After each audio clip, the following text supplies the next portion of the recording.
It's Jade here with 101 WRIF, and I am super excited to be talking to the one and only Deryck Whibley, frontman of Sum 41.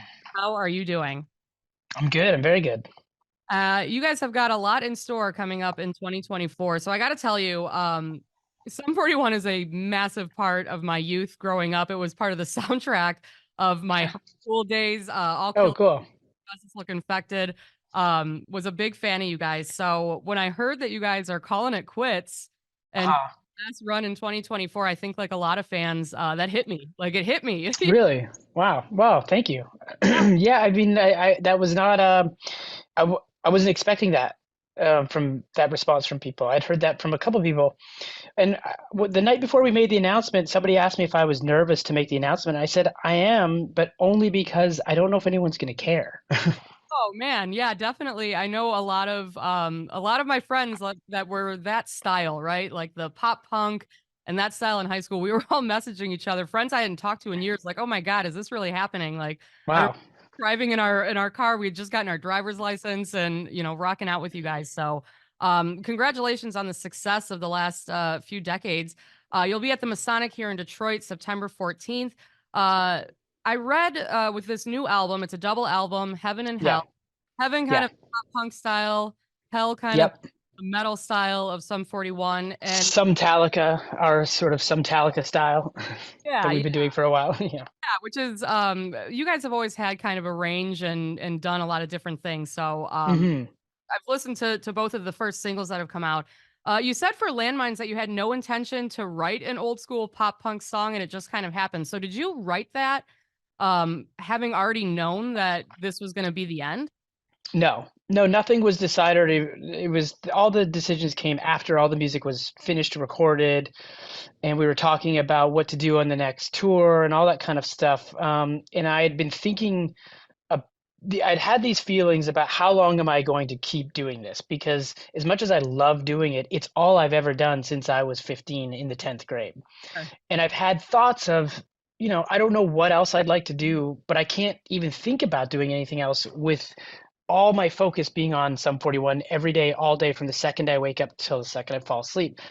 So I always felt like there's got to come a time that I need to just try to venture out and do something different, whatever that is.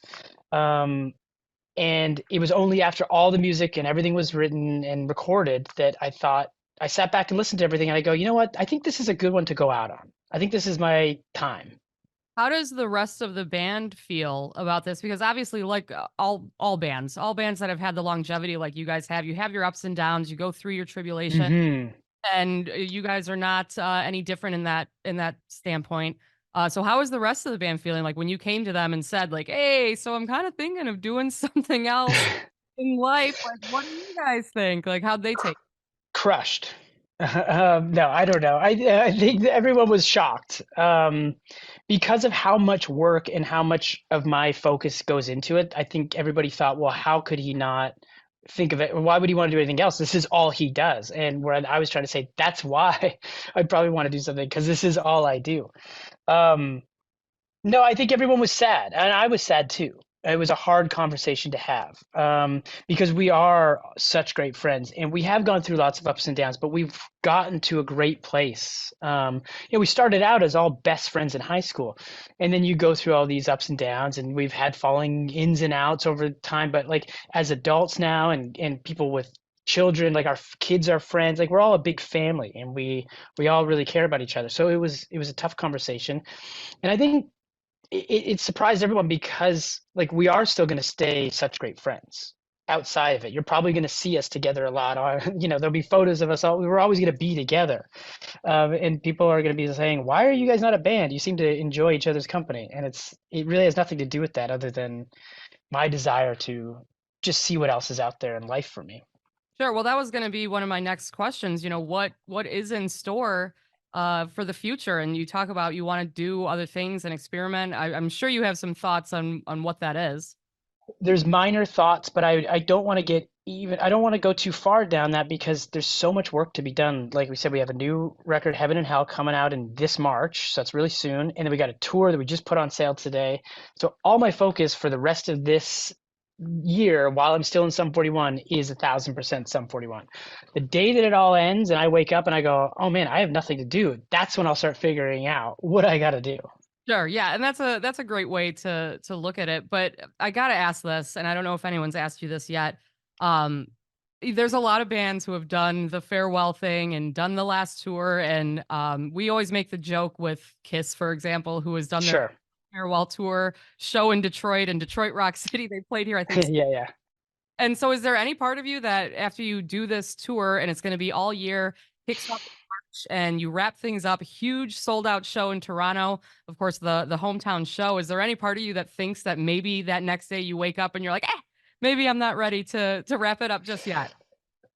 I think I'll always feel like, man, this is going to be tough to walk away from. And there's going to be moments where I'm going to say to myself, why am I walking away from this? I already do have those thoughts. I mean, the tour went on sale and so many shows are selling out in the first day. And that was unexpected to me. So, these little things pop up where I'm just like, oh, wow. Like, I guess I've already said it. So, I mean, we're sticking to it. And it is something that I believe that I need to do. But yeah, it's hard. But no, I don't think I'm going to wake up and say, I'm just gonna, just kidding. We're back. I have to see this through. Yeah, well, I know a lot of fans, like you said, shows are selling out, and and especially so in Toronto, you're playing the huge arena. I looked up the 19,000 people sold out already. Yeah, There was yeah. the second show. So how does that feel? It's crazy for me to hear you say that you're shocked by the reaction of the fans. Like I said, for me growing up as a teenager, an angsty teenager, some 40 to this day, those two records, especially the first two, are on my continuous loop of like, oh, I'm gonna go, you know, clean the house. I'm putting on some 41. So I'm a little shocked to hear that you feel that. I don't know. I guess I liken it to like a relationship when a relationship, so, somebody breaks up with somebody and they say, "Wait, what are you doing? I love you so much." And we're like, I didn't know. Yeah, I didn't, that's kind of, I guess, how it is. It's just like I was surprised that people cared as much as they did. Because it's not something I don't go around asking people and not, it's not like people just come up to you all the time saying how much you mean to them. So it's just unknown in a way. yeah. I can understand that. And I'm super excited for the new album. Like you mentioned, it's due out March 29th, Heaven and Hell, double album, which is really great, especially for all the fans who are heartbroken, like myself. Two full records of some 41 music. But I watched the video for Rise Up, and Mhm. which both videos are really great, especially for Landmines, kind of the pop punk throwback. It was the 98 prom, which is when you guys started. Yeah. Very much brought me Well, back. that's when we graduated, was 98. We started the band in 96, we graduated in 98. Okay. Yeah, and then I Yeah. was right in high school, right around that same time. So when I saw it, it really brought me back to my youth. But then in Rise Up, I thought it was awesome. All of a sudden, it's Noodles from The Yeah. Offspring is flying the plane. And so I gotta ask too, like some of the other people who you have gone on tour with and you've been with for the last couple of decades, how are their feelings on this? Because obviously they've gone through the ups and downs. Some of them have called it quits. They've brought it back. They haven't brought it back. So have you heard from your friends in the industry? Yeah, I mean, a few people ask. Obviously, we're friends with a lot of bands. You know, I don't know. There's not like really heavy conversations that go on, but I've seen friends come and go too. Obviously, like My Chemical Romance, like we were good friends with those guys and saw them. That was a shocking thing when they broke up, and then it was also kind of shocking when they came back too. Yeah, Um, so I don't know. I think it's just bands have their reasons and they go through their things and even though we're all similar, we're all very different. But it's just kind of it's tough to it's a group of people that you have to manage everybody's lives, emotions and feelings and desires and wants, and some people want to do certain things and some people don't, and it's hard for everybody to be on the same page all the time. for sure.